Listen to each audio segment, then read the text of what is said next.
हरियाणा कांग्रेस प्रदेश अध्यक्ष उदयभान संबोधित कर रहे हैं। मेरे सामने बैठे हुए मेरे सभी सम्मानित बुजुर्गों, नौजवान साथियों, माता बहनों, बच्चों,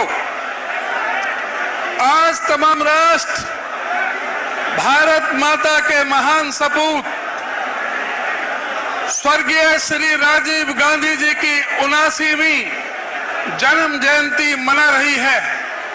आज उनके व्यक्तित्व पर, उनके कृतित्व पर चर्चा हो रही है। आज याद किया जा रहा है कि उनके योगदान के लिए कि जो उन्होंने नींव रखी 21वीं सदी के भारतवर्ष की, राजीव गांधी जी ने जो हमें, चाहे वो कंप्यूटर क्रांति इस देश में लाके दी, चाहे दूर संचार क्रांति इस देश में लाके दी, चाहे महिलाओं को पंचायती राज में अधिकार दिए, चाहे युवाओं को 18 साल की उम्र में मत देने का अधिकार दिया हो, राजीव गांधी ने इस देश में शांति, प्रेम, प्यार और भाईचारा बढ़ाने के लिए, चाहे वो शांति सेना उन्होंने श्रीलंका में भेजकर अपने प्राणों को इस देश की बलि चढ़ा दिया हो, उस महान पुरुष को ये देश सदैव सदैव याद करता रहेगा। उस महान हमारे नेता को शत शत प्रणाम। आप सबकी तरफ से भी मैं उनके चरणों में शत शत नमन करता हूं। बुजुर्गों और साथियों, आज का ये विशाल रैली यह इस बात का प्रतीक है कि इस प्रदेश के अंदर पूरी तरह से बदलाव की आंधी आ चुकी है। आज प्रदेश में भारतीय जनता पार्टी और जजपा की जो सरकार चल रही है, जिसके खिलाफ हम विपक्ष आपके समक्ष ये 9वां कार्यक्रम कर रहे हैं, लेकिन जो लाखों लाखों की जो ये भीड़ और जो 20-20 किलोमीटर तक जो जाम लगे हुए हैं, वो इस बात का प्रतीक है कि ये विपक्ष आपके समक्ष अब विकल्प आपके समक्ष के रूप में परिवर्तित हो चुका है और पूरे प्रदेश में कांग्रेस पार्टी की आंधी आ चुकी है। और यह इस बात का भी संकेत है कि भारतीय जनता पार्टी और जजपा गठबंधन सिंगल डिजिट में सिमटने जा रहा है और कांग्रेस अपने दम पर 70 प्लस जीतने जा रही है। यह आपका ये मैं आपको बता रहा हूं। साथियों, ये 9.5 साल इस शासन को हो गए हैं। आज इसकी समीक्षा करने की, इसको तराजू पर तोलने का भी समय आ गया है। आज आवश्यकता है कि इनके बारे में बताया जाए जनता के बीच में। जिस तरह से इस मोदी सरकार ने प्रदेश को हमें धोखे में रखा, आज वो किस कसौटी पर खरे उतरे हैं। इन्होंने कहा था कि किसान की आमदनी 2022 तक दुगना कर देंगे। इन्होंने कहा था कि हर साल 2 करोड़ नौकरी लगा देंगे। इन्होंने कहा था कि 15 लाख रुपए हर घर में आ जाएंगे। इन्होंने कहा था कि 100 दिन के अंदर महंगाई कम हो जाएगी। इन्होंने कहा था कि 100 दिन के अंदर जो काला धन है वो देश के अंदर आ जाएगा। नरेंद्र मोदी ने कहा था कि जो हवाई चप्पल में चलते हैं वो हवाई जहाज में चलने का काम करेंगे। आज क्या इनसे क्या मांगने, इनसे क्या जवाब मांगने की आवश्यकता नहीं है कि आज महंगाई कहां पर है। आज राहुल गांधी ने इनके भ्रष्टाचार को जब उजागर किया, राहुल गांधी ने इनको लोकसभा में ललकारा कि बताइए कि तुम्हारे पास अदानी से क्या रिश्ता है। इनके पास कोई जवाब नहीं था। राहुल गांधी ने इन सारे मुद्दों को जनता में लेकर गए। राहुल गांधी ने इस देश के अंदर जो हमारे भाईचारे को धर्म और मजहब के नाम से, जो जात बरादरी के नाम से लड़ाना चाहते थे, उनको बेनकाब करने का काम किया। आज ये वही काम कर रहे हैं। आज दोबारा से देश को लड़ाने के जा रहे हैं। आज नरेंद्र मोदी पार्लियामेंट में कहते हैं कि मेरी स्कैम फ्री, घोटाला फ्री सरकार है। अभी 3 दिन पहले कैग की रिपोर्ट आई है, controller auditor general of India की, जो सरकार की एजेंसी है ऑडिट करने की। उन्होंने कहा है आयुष्मान जो योजना है उसमें एक ही नंबर पर 9999999999 10 बार 9, उस पर 7,39,000 फर्जी आयुष्मान कार्ड रजिस्टर हुए हैं।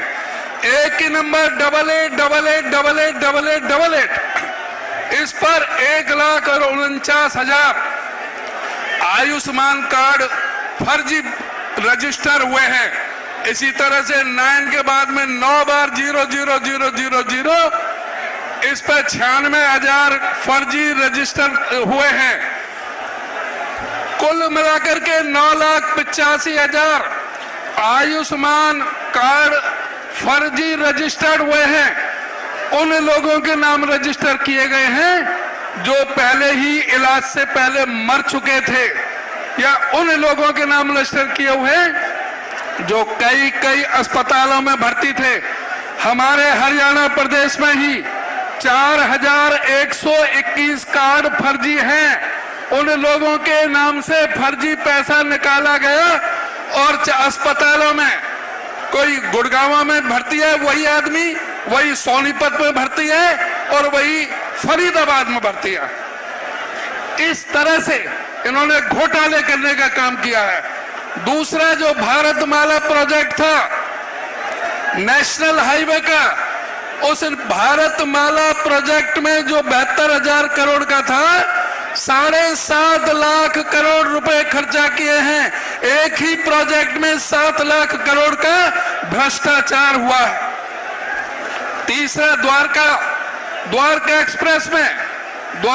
एक्सप्रेस में जो दिल्ली में बना है, 18 करोड़ रुपए की 1 किलोमीटर सड़क बननी थी, जो 1 किलोमीटर बनाने में इन्होंने 250 करोड़ रुपए खर्च किए हैं।